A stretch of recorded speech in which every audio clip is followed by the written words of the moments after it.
Assalamualaikum warahmatullahi wabarakatuh. Materi mengenai pengenalan jurusan bisnis daring dan pemasaran SMK Kusuma Bangsa Bogor di masa perkenalan lingkungan sekolah tahun ajaran 2020-2021. Perkenalkan, nama saya Mufti Stianur Eni, bisa dipanggil dengan Ibu Tia. Di sini saya sebagai Kepala Program Jurusan Bisnis Daring dan Pemasaran. Materi atau poin-poin yang akan kita sampaikan, yang pertama adalah pengertian dari jurusan bisnis daring pemasaran, kemudian mata pelajaran yang akan kalian dapatkan, kemudian yang ketiga adalah kerja lapang atau bentuk gambaran praktek kerja lapangnya, kemudian yang nomor 4 adalah prospek kerja. Yang pertama, apa itu jurusan bisnis daring dan pemasaran? Bisnis daring dan pemasaran adalah sebuah jurusan SMK yang mempelajari dasar-dasar kemampuan dan keilmuan menjadi seorang marketing secara konvensional maupun melalui media daring atau bisa kita dengar yaitu online. Di kompetensi keahlian bisnis daring dan pemasaran, siswa akan mempelajari strategi pasar, kewirausahaan, dan membaca peluang di dunia bisnis. Yang kedua adalah poin mata pelajaran yang akan kalian dapatkan selama berada di bisnis daring dan pemasaran. Yang pertama adalah muatan nasional, muatan kewilayahan, dan muatan kejurusan. Muatan nasional yaitu ada pendidikan agama, PPKN, bahasa Indonesia, matematika, sejarah Indonesia, dan bahasa Inggris. Untuk kewilayahan ada seni budaya dan olahraga. Yang ketiga adalah muatan kejurusan. Yang pertama adalah dasar bidang keahlian. Yang pertama ada simulasi digital, ekonomi bisnis, administrasi umum, dan IPA. Untuk dasar program keahlian, yang pertama mata pelajaran marketing, perencanaan bisnis, dan komunikasi bisnis. Yang ketiga kompetensi keahlian, yaitu mata pelajaran penataan produk, bisnis online, pengelolaan bisnis retail, administrasi transaksi, yang terakhir adalah produk kreatif dan kewirausahaan. Nah, untuk mata pelajaran yang akan kalian ambil di kejuruan, untuk kelas 10 adalah yang dasar bidang keahlian dan dasar program keahlian.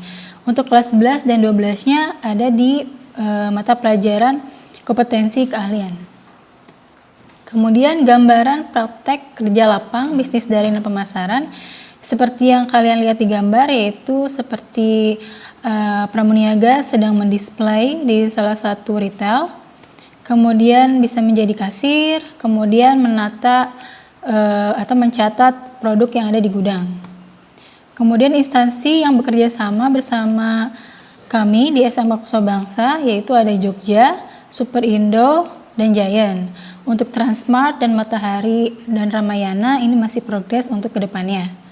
Selanjutnya untuk prospek kerja untuk lulusan dari jurusan bisnis daring dan pemasaran, yang pertama adalah pramuniaga, yaitu adalah seorang yang bekerja di sebuah perusahaan yang bergerak di bidang perdagangan dengan tugas utamanya melayani konsumen. Yang kedua adalah kasir, adalah seseorang yang memindai barang melalui mesin lalu mengurusi dengan menyimpan hasil pembayaran terutama uang. Selain itu, kasir juga bertanggung jawab atas semua transaksi.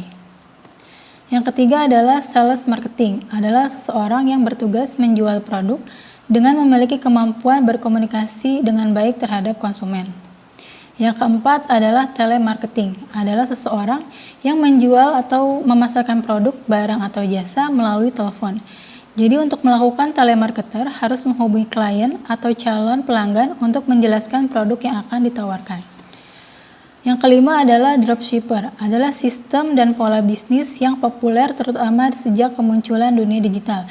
Dengan pola dropship, ada banyak pihak yang terbantu, baik itu supplier, dropshipper, dan konsumen. Bisa dilihat untuk skema sistem dropshipper, yang pertama adalah pembeli order barang atau dropshipper. Yang kedua adalah dropshipper meneruskan pesanan ke supplier, baru nanti akan diproses oleh supplier mengirim barang ke pembeli dengan nama dropshipper. Yang keenam adalah reseller, adalah penjual kembali atau seseorang yang menjual ulang produk kepada konsumen dengan harga yang dapat menguntungkan reseller. Jika kita melihat gambar pada skema, yang pertama adalah pembeli atau reseller ini akan melakukan proses order ke reseller, dan dari reseller akan menerima pengiriman, dan yang terakhir pesanan akan diterima oleh pembeli.